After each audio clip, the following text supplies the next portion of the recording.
What's happening, everybody? Welcome to another edition of Live from My Mother's Basement.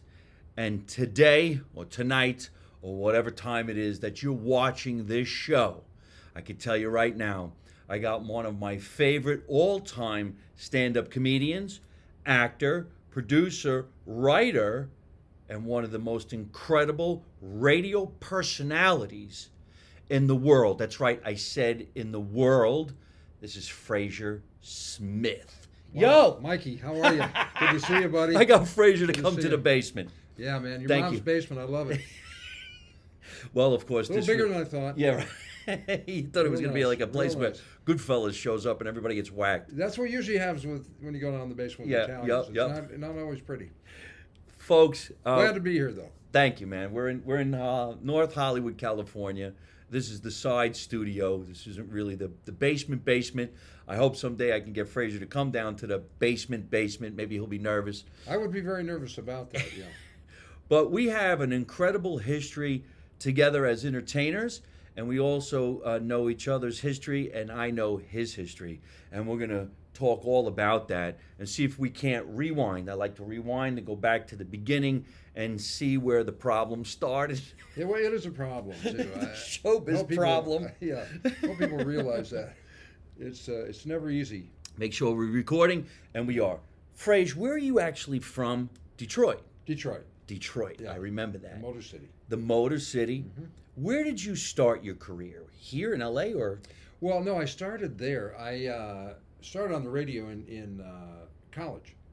I was on college radio in Kalamazoo, Michigan, which is I don't know. It's Kalamazoo. Kalamazoo And is that's actually where a Elvis funny. is- It's a funny Elvis- word. It is a funny word, and apparently Elvis lives there now. And it was they had a radio station. These are the jokes, folks. Come These on, are the knock it jokes, off. folks. Let's go. And I was doing radio there, and then I got a job in that town of Kalamazoo on a radio, and I was like 18 or 19 years old or something. And Like I call it a radio personality. So you're the guy on the radio in Kalamazoo. yeah, and back in the day, it was a little station. It was WYYY was the name of the station, and that's what they asked after they hired me. Why did we hire this guy? He's an idiot. But I learned how to work. Did they really? Oh, no, they didn't. It's hard to decipher what's a joke and what's not because Frazer got incredible timing, and he's these are the jokes, folks. I never know These are the jokes. myself if it's a real joke. But you learn everything at a little station. You have to turn on the equipment. You have to do the sports and the news and the weather, everything, right? So it was good training, even though it was a little station, because I learned how to do all the stuff. So when you move up, everything's always kind of the same. It's just fancier and bigger. But I knew how to do all the work on open all the equipment, turn on everything, and do everything. So you went from Kalamazoo radio To and Detroit. how did somebody actually get on the radio? Well, it was like a gig, that, like applying for anything. I had been on the college station, so I went and I applied for it, and they hired me, which I think they regretted later. And because I screwed everything up. At first you don't know how to really do anything, so I was screwing up the equipment. There'd be long pauses of dead air. I locked myself out of the studio a few times. All that stuff that happens that freaks you out. But you learn. And then I went and got a job in Detroit at a big station. Okay, so you worked at the little station for a little while. Yeah.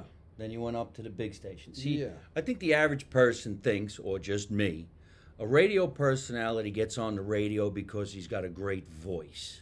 He got that radio voice. Good morning, ladies and gentlemen, or whatever that is. Yeah. And then I guess you have to have some kind of a background in radio so you know how to spit out the weather, spit out the sports. Yeah, and that's the thing about the little station. You learn all that stuff, and you have to. Back then, they had like what they call the news wire, and all your sports and stuff would come off of that. So you have to grab that, edit it down while your record's ending, right, and then do it really fast, and then deliver the sports or the news or whatever, right.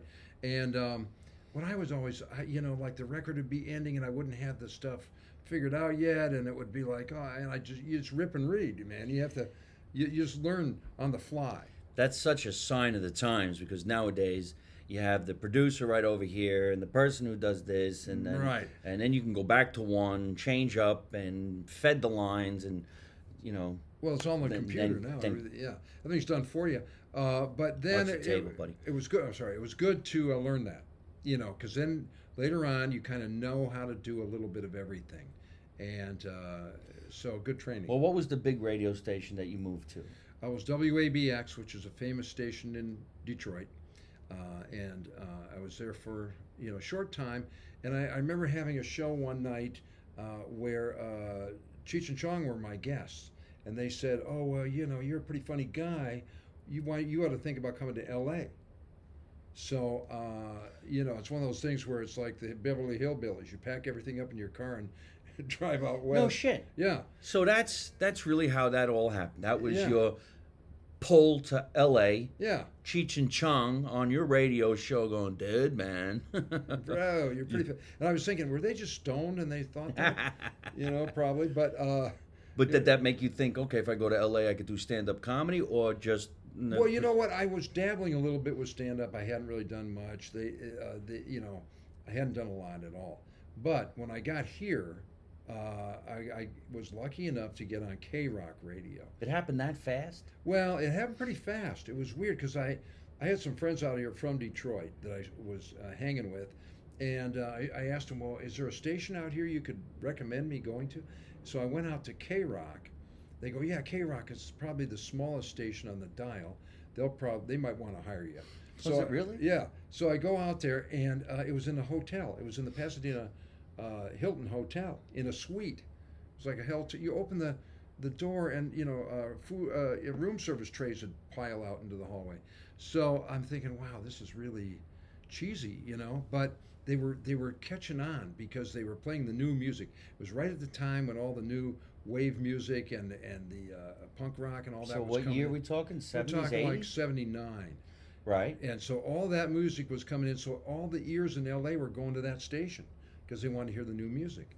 So, and Rodney Bingenheimer, who's a pretty famous guy, underground DJ, he was working for an English newspaper called NME. They're kind of like the Rolling Stone magazine of England. So he knew all the bands, the new bands, and he would say, well, play these guys, and it would be like, the Sex Pistols, or play these guys, and it's the Ramones. Nobody had ever heard of these guys. And my first night on the air in L.A., I met Tom Petty, Deborah Harry, the Ramones, and half of the Sex Pistols. Because they came on your show? They were all on his show. Oh. And he was on after me. So and he goes, they're all going to be huge. And I'm like, okay, you don't know, right? And then none of them had any product. Nobody ever knows. Yeah, you don't know. And they didn't have any product out. And that was my first night. So I started there. And then I got fired from there because I did a magazine article. I got really big, At K-Rock. Yeah, because it was mostly because I was playing the new music. But I also had a crazy show. I was a crazy kid, and I was on drugs, and I was wild, and so everybody was listening to me. And I discovered some big bands. I discovered Van Halen. A lot of people don't believe that, but it's true. They were playing at the Pasadena Hilton in the lounge. And so we moved across the street to a little tiny, used to be a dress shop. And it was like a 2-story building. And David Lee Roth would climb up the fire escape, climb in through the window. We didn't have any security. And he would kick in the door and he'd go, hey, man, you got to play my test pressing, bro. And so I'd kick him out. I go, get out of here, man. You had to play the what? It's test pressing. What's that? That's something that's before you have an actual album. Those are your demos. Oh, test pressing. Yeah, test pressing. What do we call it? Something else now? A sizzle reel. Yeah, that's what we have. It's a sizzle reel, right? Right. So finally I go, all right. And I played one of the songs, and it really clicked. Everybody called. Back in the day, how something went viral was the phones lit up, and so they lit up. The song was Ain't Talking About Love. Isn't that funny how it goes from you're going viral, but back in that day, it's like, you're blowing up the phones. Yeah, exactly, bro. The phones are blowing up. Everything is lighting up. That's exactly what it was. But you had the power to put somebody's... Well, you really did at that station, because that station was was Like you didn't have to ask anybody. You were like, listen, I'm well, Frazer Smith. This music's good. I'm putting it on. well, you know what? Usually you do, and that's what happened later. You get caught in that kind of corporate rock scene where you do have to run it by everybody. You can't just do it. But I was lucky at that place because we were the checks were bouncing every other week. It was reportedly run by gangsters, and so you're like you had a little more freedom because nobody was really. It wasn't very official. What station is this now? K Rock. K-Rock. Yeah, which is a big station now, but back then it was just a tiny little station. I was the first guy to play Van Halen, and that took off. And then all those bands that Rodney told me to play took off. Rodney? And yeah, that's the guy I was telling you about, the DJ who was connected with the English station. He knew of all of them in advance, so he would tell us to play them. So the station got hot, I got hot. And then they hired me at the big station, which was KLOS. A bigger? Yeah. K-Rock, you went to KLOS. Yeah, I went to KLOS. Well, you got to break this down for some people from different parts of the country that might not know about these stations in Los Angeles. So I would say like this is the equivalent to who back east? Well, let's see, who's a big We had a big show on 101.5. I think that guy's actually still on the air. Big Joe Henry. Shadow Stevens is here, right? And he's a buddy of yours. Here. Yeah, Shadow's out here. But you had Scott Shannon. Shannon in the morning. Right. And, of course, Howard. Eventually, Howard was there. All right, so you were like the Howard Stern of Los Angeles. Yeah, kind of, yeah. That's huge. And then you were before Howard Stern. I was, actually, yeah. You're the original Howard Stern. Yeah, I guess I am. K-Rock and then KLOS. And then KLOS. And then how I got going with the stand-up. KLOS was bigger than K-Rock. Yes, it was. It was. So I got hired by the big guys. So I'm doing a morning show there. And I don't want to interrupt you too much, but was it like a poaching thing?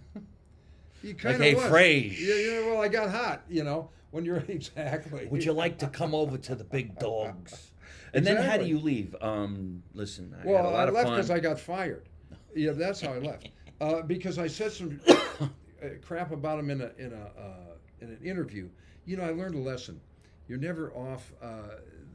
You're never off record. Okay. This reporter, he did a big interview on me because I was the hot guy, and then especially now, everybody knows where you are. Well, he says, "Okay, this is off the record," and I saw him turn off his tape recorder. He goes, "What's going on at that station?" He goes, there's no commercials because that's the other thing. The management had them stop playing commercials so they could get their numbers up. So you never hear that. And he goes, "What's going on there?" And I go, "I don't know, man." I go, something weird with the management. I said some stuff that got back to management in this article, and they got mad, and I was gone.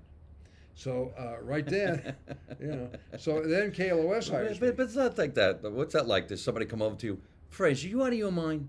Well, we heard. Yeah. Why did you do that to us? Exactly how it went down. Really? Exactly how it went And were you down. sitting there like, I'm on the radio, shut up? I was backpedaling. Yeah. Really? I didn't really know I was wrong. I screwed up.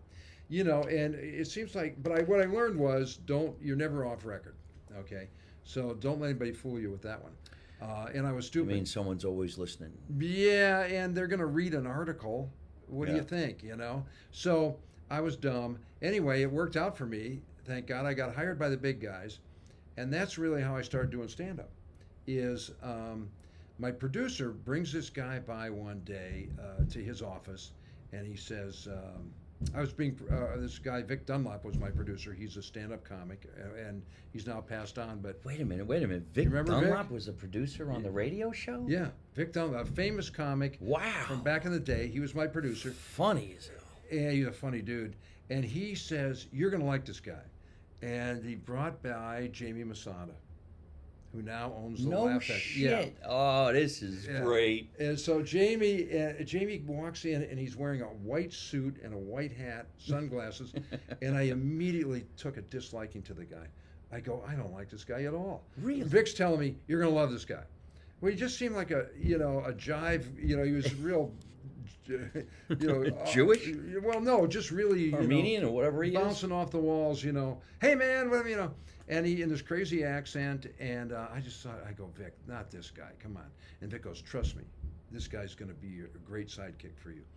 So I hired him to be my sidekick, and he was his character, Buddy Buddy. We called him Buddy Buddy because he kept that's all he would say is Buddy Buddy Buddy. You know, he that was the only words he basically knew in English, and he was actually getting acting roles, and he was at the Comedy Store, trying to do stand up. This guy, and he'd come here from Iran, and he's got a whole backstory about coming to America. But anyway, so he's a sidekick on my show, and all of a sudden that character caught on. It caught on. Everyone in town was, who's this Buddy guy? They thought it was an actor playing a foreigner Right. guy. And it wasn't the typical thing where you're making fun of the foreigner. It was more just the guy was so goofy that everyone liked him on the show. So then he says to me one day, he goes, I'm buying a comedy club. And what? He goes, yeah, I got this, he had met a movie producer named Neil Israel. And Neil did Bachelor Party and a couple of other big movies. And he was married to Amy Heckerling. Amy Heckerling did, Ridgemont High and a lot of stuff. Oh, wow. Yeah, she was a big time producer. And so he needed a tax break. So he lent Jamie this money to buy this club. And it was a tiny little, it's about a third of what the Laugh Factory is today. And it used to be the original Greenblatt's. You can see it if you go up, well, you can't go to Greenblatt's anymore, they shut it down. But there was a tiny little store there. They moved next door, so Jamie bought this place. And He bought it? I don't know if he bought it outright. I think he was leasing it first, right? But anyway, he opens up this club, Laugh Factory, and so he's going on my show every day and talking about it. And my boss got mad. He's like, if people have to pay thousands of dollars for this advertising, what is this guy doing? And he kept going, Laugh Factory, and we would do a skit, like Howard used to do those skits. We would do a skit, and then in the middle of the skit, Jamie would just stop and go, Laugh Factory! my boss wanted to kill me. And so, but it caught on, and he was my friend, so I started pushing his club. I go, hey, man, you guys got to go down to the Laugh Factory. And I was big at that time, so I could fill up that little club easy. People would pour in there. It was just, it was How many seats was it then? It only held about maybe 70. And Jamie had no money, but we started to fill up his club, and then he says to me, well, you got to come down and do some stand-up. And I go, wow, I've really barely ever done that. Oh, okay. So I went down there every week. I'd go down and host the show, and it was all just beginning comedians. And then all of a sudden, Paul Mooney started coming down there to work on his stuff. He was at the Comedy Store. None of the Comedy Store guys would go there. It was like, such a off-Broadway scenario. But they started coming down there because Paul would bring his friends down, and he brought Dice down, and he brought Kinnison down. And so those guys would start to come down, the big shots, and work on their stuff.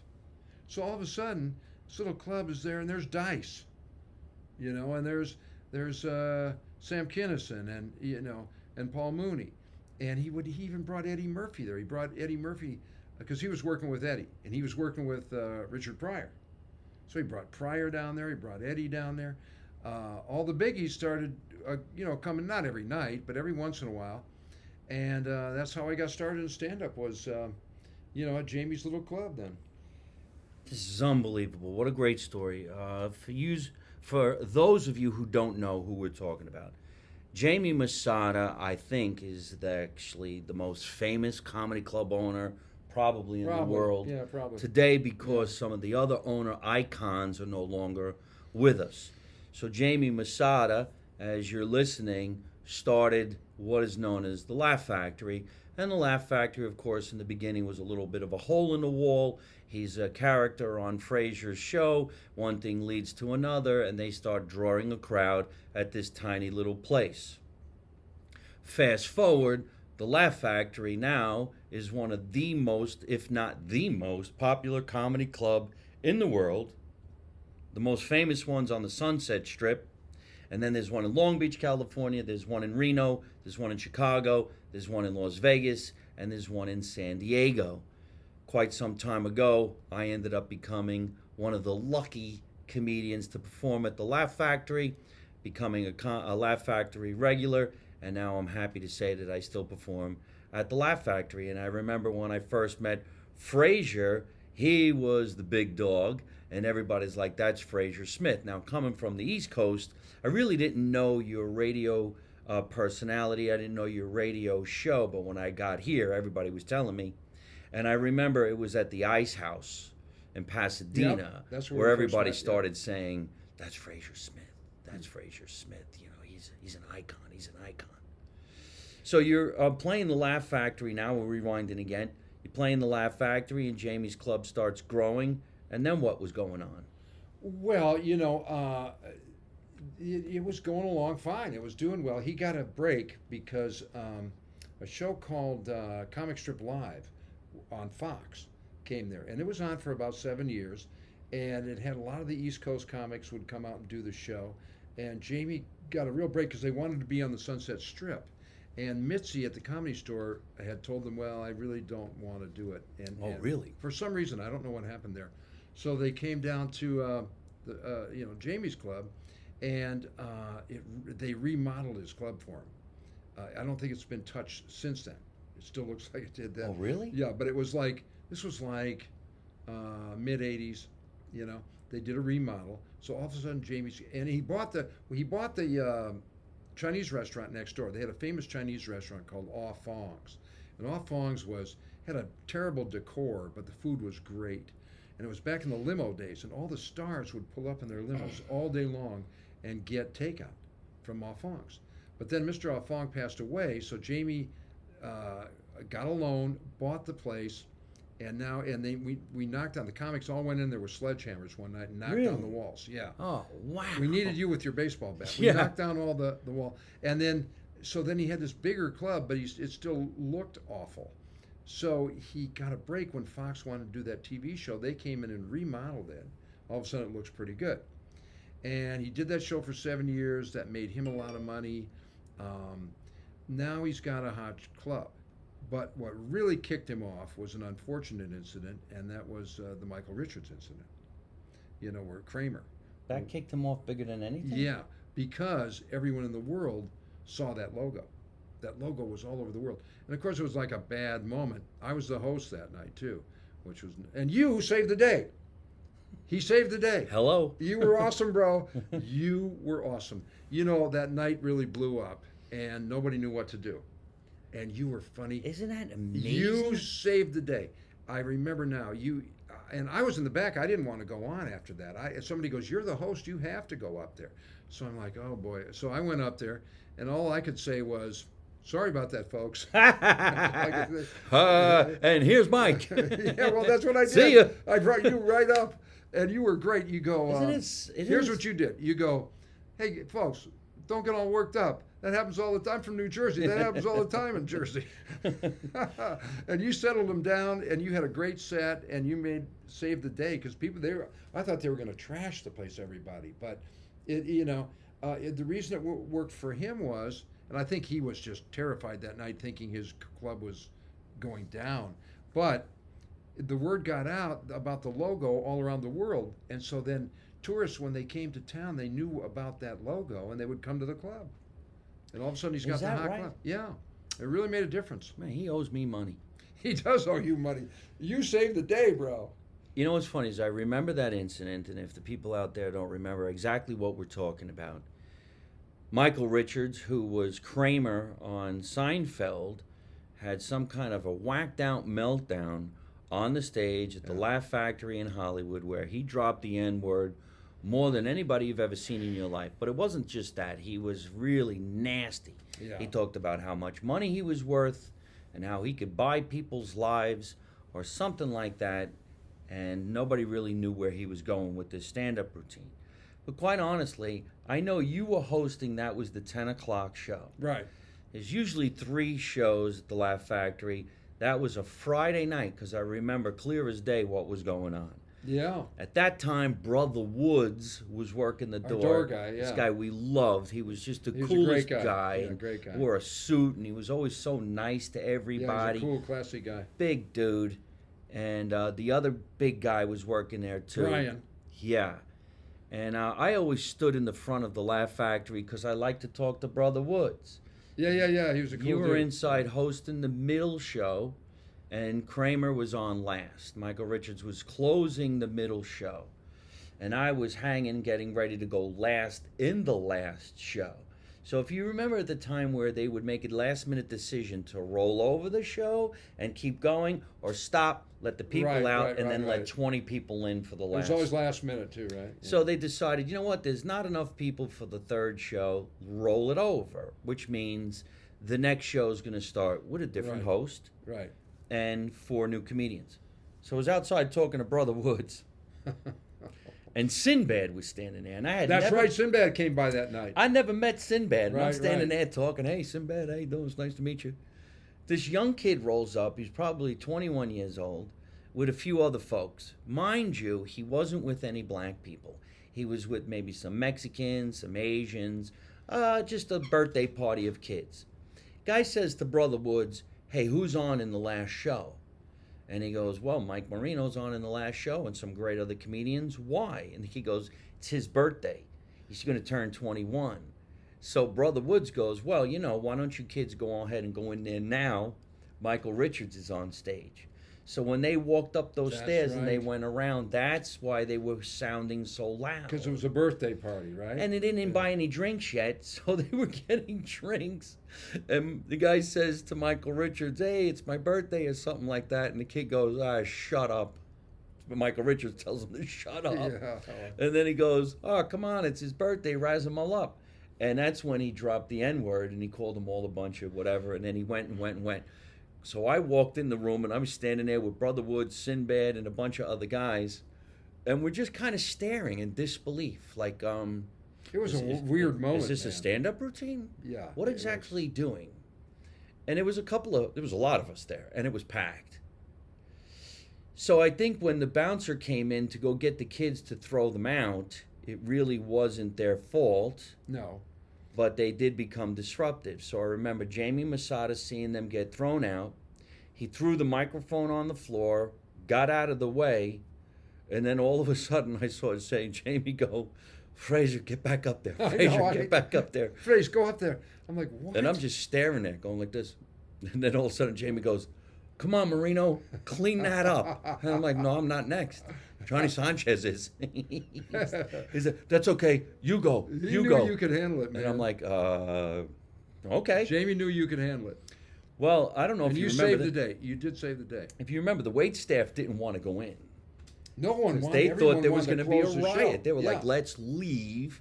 And without the wait staff going in, they can't cash out their bill. Oh, yeah. So Jamie wasn't going to let that happen.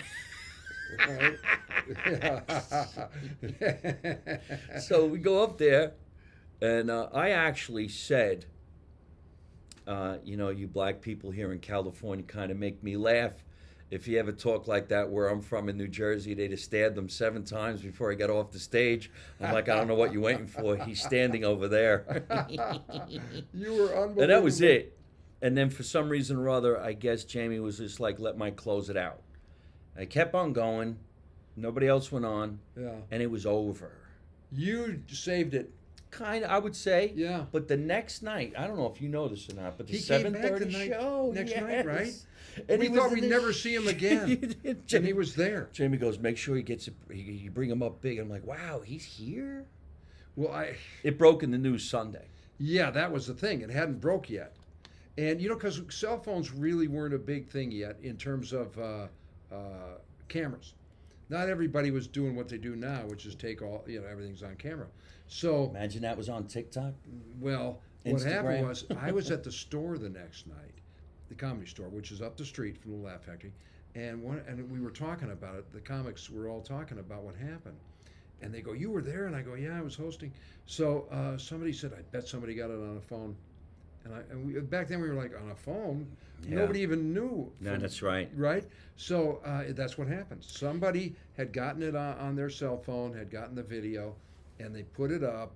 And so then the next night, it's all over the world. You want to talk viral? That's the most viral thing ever, You know what's funny? I never even thought of what you're saying.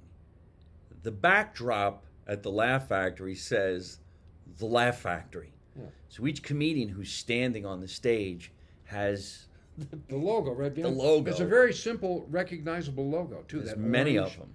The orange logo, And so that's all over the world. And then my phone started blowing up at 4 in the morning because everybody's calling me from New York and from back east, and they'd all seen it. And I'm trying to sleep. I go, who are these people? Why is everybody calling me? And what was happening was they all had seen it on the news. It was all over. And what they saw was me on there going, sorry about that, folks. That's right. Right? You're in the clip. So everywhere I go for like probably 10 years, people will be like, sorry about that, folks. That was my big, I didn't get too much out of it. I got a few phone calls saying, what'd you do? And I'm like, well, we kind of thought it was just another day at work. Yeah, well. Shit happens once in a while. Not Right. like that. I remember him saying how rich he was. That was the one thing. And I'm like, come on, man. Well, see, What's the matter with you? Yeah, I don't think he got it, man. First of all, let's face it, the guy was a great actor. I mean, a comedic actor on Seinfeld. He was fantastic as Kramer. As Kramer, he was unbelievable. But I don't think his stand-up chops were there, really. And I shouldn't say that, but I don't think they were. And I think that's why he ran into trouble. He didn't know how to handle it. He should have just said, happy birthday. Yeah, that's all it would have taken, But anyway, the upshoot is that it really turned Jamie's club into a famous club. And it was all of a sudden world famous. Well, all I know is I remember so many people saying, wow, you get to perform with Frazer Smith. Now, not only did we perform at the Laugh Factory, but we've done many shows together. And I remember, of course, I'm going to bring this up, that we were asked to call a fight. Oh, remember the fight? Wow. We did not know what we were doing at all. I didn't. I didn't either. I love boxing. I too. thought you did. Well, you know what? I love boxing, but I didn't. No, I'd never done play-by-play before. Oh, it was so fast. And it was quick, right? You got to be good to do that stuff, man. Those guys. Joe Rogan's like the best. Joe is awesome, man. Those guys know how. I mean, it's really hard to do. And I didn't know what. I'd say there's a right cross, and it was a left. And then the guy that was the main guy, the main player, he'd go, no, that was a left hook. I'd be like, oh, sorry, bro. It was embarrassing, but we got through it somehow. There was a fundraiser that Frazer and I were asked to be part of called the City of Hope Fight for Life. Yeah, and we were fighting for our life on the air, don't you think? Yes. Yeah, we barely got through that. The real ring boxing caller was a guy named Fred Salas, who does it for a living. Fred He's knows also what he's another doing. TV personality on Fox News, and he knows how to talk about a Fred's football good, game, yeah, a baseball game, yeah. and he could do ringside calling. For Yeah. some reason or other, he thought that Thought I we could could keep up, but we couldn't. Well, I thought Frazier was going to be the guy, and I was just going to sit there. Mike. I just wanted to go, ooh, ow. But the charity was a bunch of police officers fighting firemen, EMTs from around the globe who came here to do like a scrimmage. They had full gear on. They weren't getting hurt. Like a sparring session. Right. Yeah. So, and the bell, and they're off. And I'd be like, oh, so the guy with the blue hat hit the guy Fred with was the looking red. at us like, what's wrong with you guys? We didn't do But he anything used to be right. like, this guy went to college over here. He studied in math. He's been on the fire department 3 years. Mike, what do you think? And then you point at me, and I'm like, I don't know. And then, but to add insult to injury, we didn't do it just once. We did it another We time. did it another time. How did we fall? How for did that? we get to go back? Why would we? Yeah, right. First of all, why would they have us back? And if you remember, we went back. They had the Hawaiian theme, so we had to wear Hawaiian shirts. Oh my God, I do remember. Do you remember that? Yeah. How That was crazy almost is as embarrassing as our announcing. whacked out world? Yeah, that was bad. But we're always doing something. Do you remember the crazy gig we did with Sebastian where we flew into that island? Let him have it, Frage. Well, I don't really remember. I just remember Mike goes, you want Kind to of erased it. play this island? And I'm like, I guess. So we go to Port Nunani or some shit like that. Wainimi, I Why, think. mommy. So we go, and Sebastian, who's now huge, right? And your good buddy, Sebastian Maniscalco. There's the three of us, and we get there, and they're flying us in this little plane. And we were flying, it was like we were going to Jurassic Park, right? It looked like Jurassic Park. And we get there, and I was looking for dinosaurs. I mean, we get there, and it was a Marine base, or wasn't it? So, yeah. So we're out in the middle of nowhere. We do the show, and there was a rowdy crowd. I just remember they were rowdy. And we just couldn't wait to get off that island. I'm We gonna gotta say get that that. was a gig put together by Patrick DeGear.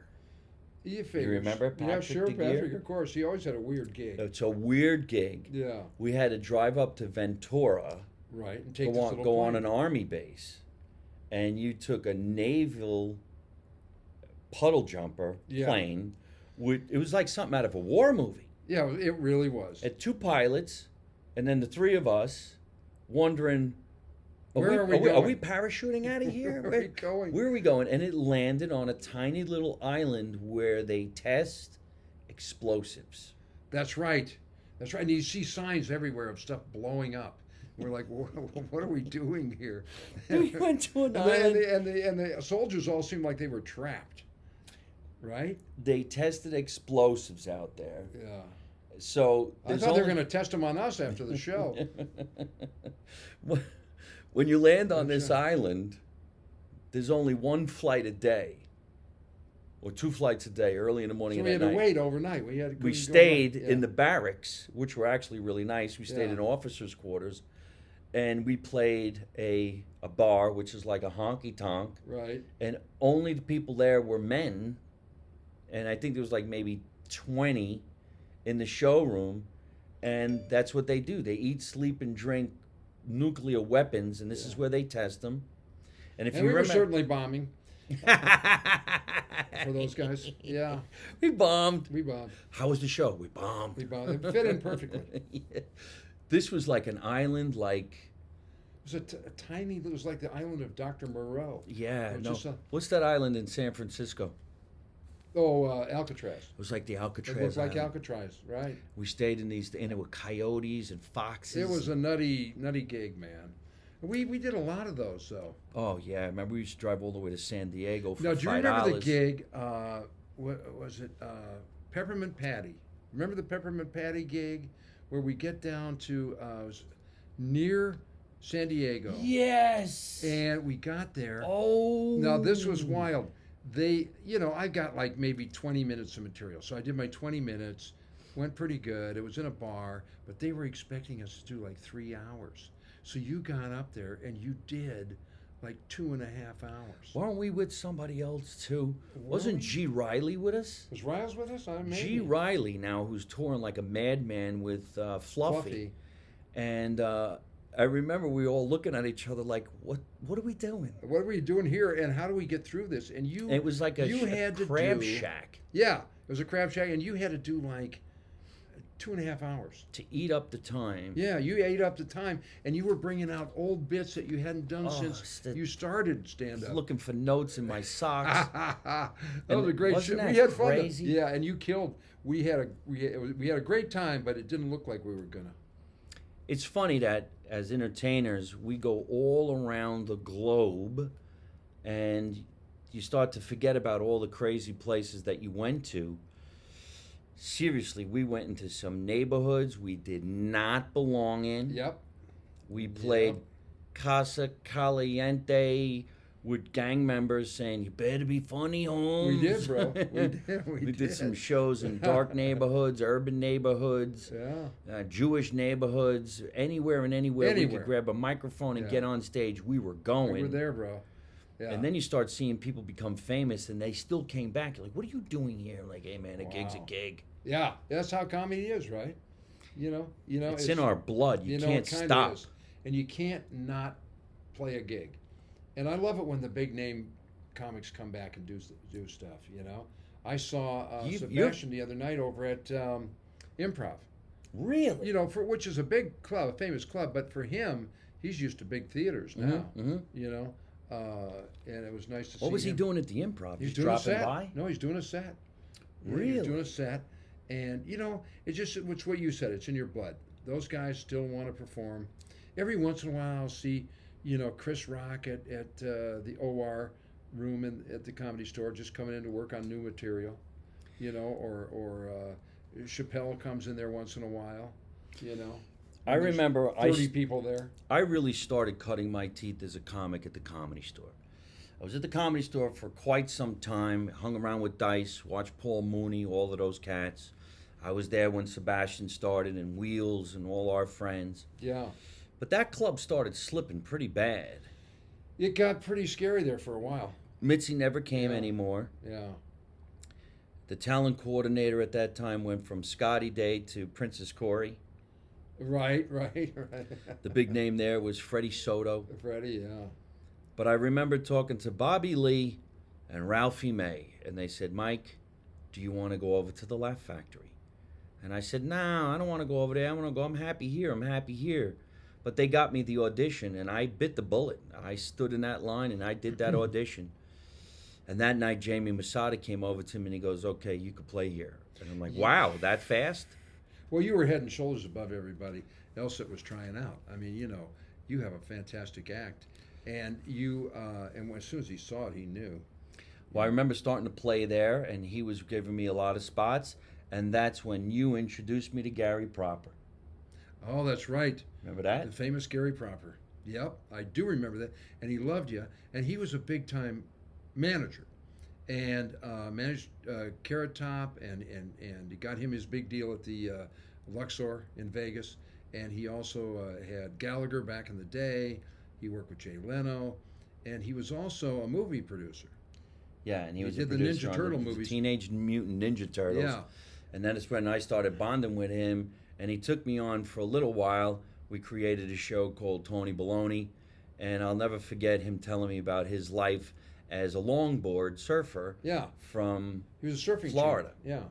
Yeah. And then one thing leads to another. After a couple years of palling around with him, he said to me, I'm buying back my surfboard line. I said, what was it called? And he said, Gary Proper Shapes. They're usually 10 to 14 footers. And I remember calling my older brother going, Jesus Christmas, man, go in the garage and take a look at the one board. Tell me what it says. And he goes, it's a 10-footer by Gary Proper Shapes. Wow. I'm like, oh, fuck, you got one of his boards. Wow. So I'm calling Gary, how much is your board worth? He goes, about $2,500. I'm like, Paul, sell the board, sell the board. Isn't that something? Yeah, that's wild. He was quite a guy. He had that vision. And some people in show business have that, I guess in all businesses, there's always some people that are visionary. And, I never am, but a guy like that is somebody that kind of sees down the line. And I remember when he found the Ninja Turtle comic book. He was back east with Gallagher. They were on tour, and that was when Gallagher was really hot. He's smashing the watermelons. Yeah, the pumpkin smasher. Yeah, and he was everywhere. So they would go to comic book stores because they were kind of comic book fans, and there weren't that many of them back then. Now they're big; it's big business. So they would go and they bought this. They saw this one they liked about these turtles, and they weren't even in color; they were just in black and white. And he goes, so he loved them, and he bought the rights to them, and the movie rights. I don't think they sold the whole thing to him, but they sold the movie rights to him. So he calls me up, and I was big on the radio, and he goes, Frazer, you got to come out here. I want you to write these with Gallagher. Write the script, the movie script. And I said, Gary, he gave me a bunch of the comics. I was like, I don't see it. I was like, talk about passing up a big opportunity. He was going to give me a piece of the action and the whole thing, and I go, I don't get it. Turtles, skateboarding, I don't know. So I told him no. I go, I'm too busy doing my radio show. I don't have time. So Gary and I were good buddies, but I think he was mad at me about that. But later, when he'd made millions, he used to mock me. He'd go, Frazer, I'll give you a jacket. You can have a jacket.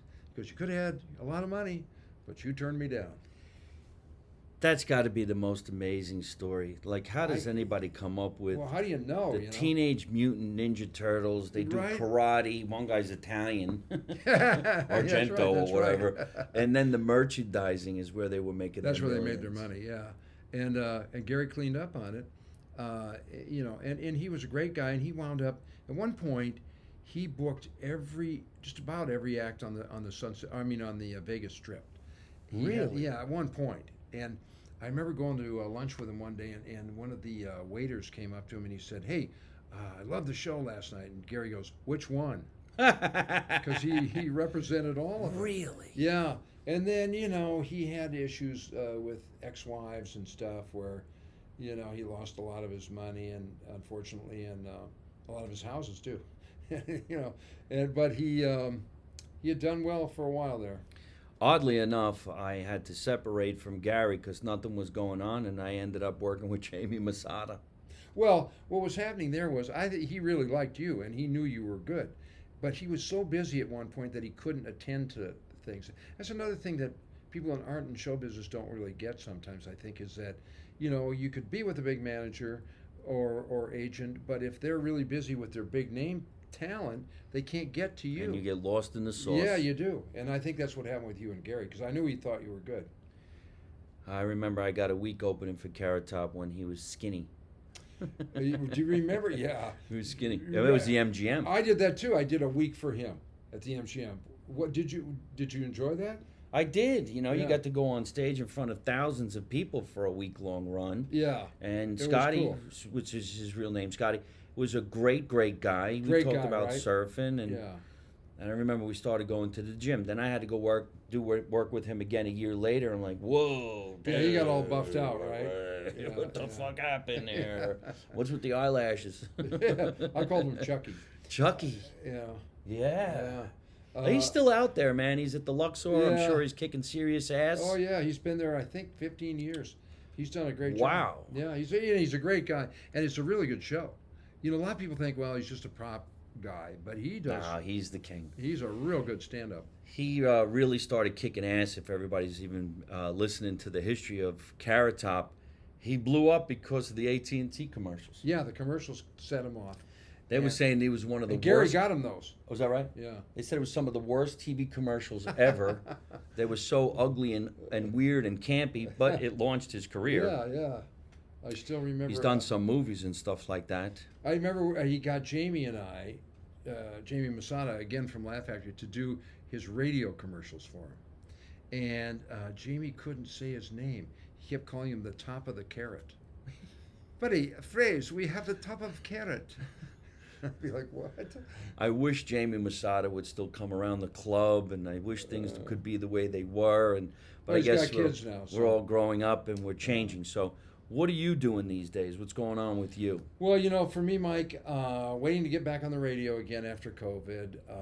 KLOS, I was on there just before COVID hit for several years, and now I've been knocked off, and everybody's coming back now. So I'm hoping I get back there.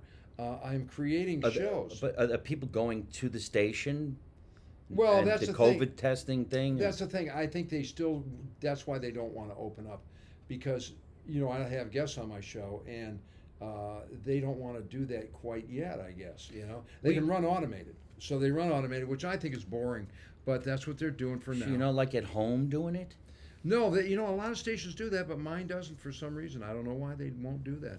So I'm just out on that at the moment. But I am still doing some stand-up, and what I'm really trying to do is develop some shows, and I have some interest in a couple of shows, and one of them is what we were talking about earlier, K-Rock. The early days of K-Rock really plays like a movie, because we had all those all the DJs were like used car dealers and weed dealers, and you just amateur, and you're owned by this gangster management, and it's just it plays like a movie. So I have a show I created about that era. It's like WKRP, but from that era, and I've got some serious interest in that, and a couple of the TV ideas that I've developed. I have one that I've developed for Alice Cooper, who's a friend, and I'm trying to see if I can sell that. It's like the Osbournes, but with Alice Cooper. So that's what I'm trying to do is push one of those shows. I would love to see those projects, and I love the music from back in the day. So much better than the music that's on the air these days. Yeah. I can't stand the shit that I'm listening to now. Yeah, I'm with you I there. just listen to the 80s, the 90s, and, bring back Guns N' Roses, please. Hey, there you go, bro. Have them on your show. There you go. Be nice to talk to them Yeah, before yeah, they yeah. lose their minds. Yeah, yeah. But you're on the radio now, or you're doing a podcast now before I you do a came couple here? of podcasts. I do a hockey podcast called Puck Off, and that is on it's on Bill Burr's. Puck Off. Yeah, Puck Off. We are on Bill Burr's network. Bill Burr's the big shot, and he's a great guy and the top comic. He just played Fenway Park. His hometown. It's unbelievable. Yeah. What an amazing comic. And, he's got this podcast network called All Things Comedy. And we got to get you on there. It's, Oh, wow. I didn't even know that was yeah, it's right I down heard the of street All here. It's Things right down the street. Comedy. And I do it with Joe Bartnick, who's a really great comic, from Pittsburgh, and Andy Piccaro. And we, a couple of Italians, and we do our hockey podcast once a week, and then I'm doing a podcast at the Laugh Factory too, called Frazer Smith's Life of the Party at the Laugh Factory. And Well, that's great. yeah, so a couple things. I love the fact that you're up at the Laugh Factory. I do miss being over there all the time. I think next year I'm going to stay in the town a lot more. Well, you're traveling a lot. I've been man. traveling so Yeah, much, you're man. playing everywhere. Got to go make some money. Got to go on the road. You know, the whole thing that we're doing to make America Italian again. That's such a 2024 great, now. absolutely, man. You can win in You know, 2024. America needs you, bro. Well, maybe we'll talk We to need Bill you. Burr to be like the vice president He or can some be your crazy campaign shit. Like, manager. yeah, we're gonna need something Come like on, that man. to happen. Of course, you got Vinny. He's your campaign manager. But Oh yes, he makes sure. how's everything's- Vinny?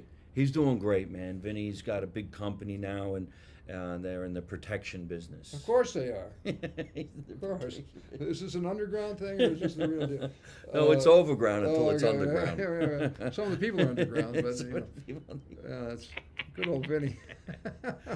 Frazer Smith always entertains, and if a joke doesn't hit 100%, he goes, "These are the jokes, folks. Folks, These knock are it the off. jokes. Come on. Stay with me. These are the jokes, folks. Folks, I listen. love that. Oh, thank you, bro. Oh, May I man. say my favorite of all your stuff, and I could watch your act a million times over. It's always entertaining. Always. You're one of the rare comics that I could watch again and again, and it's always entertaining. But my favorite line is from The Sixth Sense, where you go, "You didn't see nobody. I see dead people. You didn't see nobody. You didn't see nobody." That is a pretty good I love joke. that line, man. I haven't Come done on, that that's in a quite great some joke. time. That's a great joke. I see dead people. Shut up. You didn't see Shut up. nobody. You didn't see nobody. Next dead person you're going to see going to be you. I love that joke. Yeah, sometimes I think I should pat myself on the You back. should. Some you of the should. shit I write is Come pretty on. funny. You have some genius stuff. I And you're never going to be con- the president. So. I never consider myself a writer because I don't write my shit down. You don't have to. It's just your life. That's Yeah. From your real life. It's one of the reasons why I really don't watch too many other comedians because I don't want to be influenced and I don't want to be accused of taking anybody else's jokes. So I just do my own shit and keep my ears closed. Come so on, that you're doing great. You know? You're going to be president. Everyone's going to be happy. Yes, and when I run the country, we'll have Frazer do the security with Vinny. He I'll be just looks standing like behind him. an FBI agent. I feel doesn't like he? I could be his manager, his campaign manager. Yeah, Vinny yeah. will be running His for Frazer. office, too. What? What'd you say? That's one of my funny jokes that you do. Grandma's rolling with the homies or something, rolling to church with the homies. She's rolling Kilo G. What? What? No, really, what? No, Good old I don't Granny. do other people's jokes justice, but that's one of the Uh, funniest jokes I've ever seen. Thank you, buddy. How do you say grandma's rolling to bingo? Yeah, she's rolling the bingo. Yeah, and then you go, "Here's Granny." What? No, really, I can't hear. What? Listen, we got to get going. We're having a lot of fun, but I Man. could stay down here for a couple more hours talking with my friend Frazer Smith. Frazer, tell everybody where they can find you on the internet. Well, you know, I'm at Frazer Smith. Should I give out my email address? Is that what Sure, you do? go ahead, whatever you it's want. Frazer310@gmail.com. Is it Frazer310? Do you get my emails? I don't remember I don't hearing know. that I never email. go actually to check it out. And I'm also at Frazer Comedy. I have 3 followers. 3 guys. So make it 4. Okay. At please. Frazer Comedy. Yeah, That's that's on where you Instagram? Yeah, I am, but I don't even know how to go there. I guess that's where it is. I'm an idiot. You know that, At right? Frazer Smith on Instagram. What's your Facebook? My Facebook, it's just Frazer Frazer Smith. Smith. Yeah. On Facebook. And if they yeah. want to send you an email, It's Frazer310@gmail.com. Frazer310@gmail.com. Write to him. Say you saw him on the show live from my mother's basement. Basement, man. We got to get going, folks. Let's do a nice shout out to my producer, Tatiana She's Luschel. great, by the way. I love her. Oh, I Yeah. love that you love her. That's fantastic. She's great. She's also the producer of Make America Italian Again and a lot of different projects that I do. Big special thanks out to Tatiana Blueshell for making Live from My Mother's Basement happen all the time. And you can listen to us all the time on iTunes, Google, Spotify, Anchor, Italian American Radio in New York City. I'm on YouTube, Instagram, Twitter, LinkedIn, TikTok, Patreon, and of course, Wow. right here, Live from My Mother's Basement. You got a question? You want I'm to on ask me that MySpace, question? too. I'm on there. Yeah. Remember MySpace? Yeah, I'm still there. Me and Tom. I'm that's still it. on Matchmaker. Yeah, that's it. Yeah. By the way, if you think you saw this podcast, you didn't see nobody. You didn't see nothing. Let's make America Italian again, Yeah, ladies and there you gentlemen. go. You know the motto. You don't know nothing, you don't see nothing, you don't say nothing. And how do I end every single one of my broadcasts? By saying the same thing with my guest. Don't take no shit from nobody. Ready? Don't take no shit from nobody. Hey folks, I hope you're enjoying watching my podcast live from my mother's basement. We're having a lot of fun, and I'm going to have a lot of great guests on the show in the future. So if you like it, hit like. You could also leave a comment. You could subscribe to my YouTube channel and watch other funny videos. And you could also listen to my podcast on your favorite podcast app like Spotify and iTunes.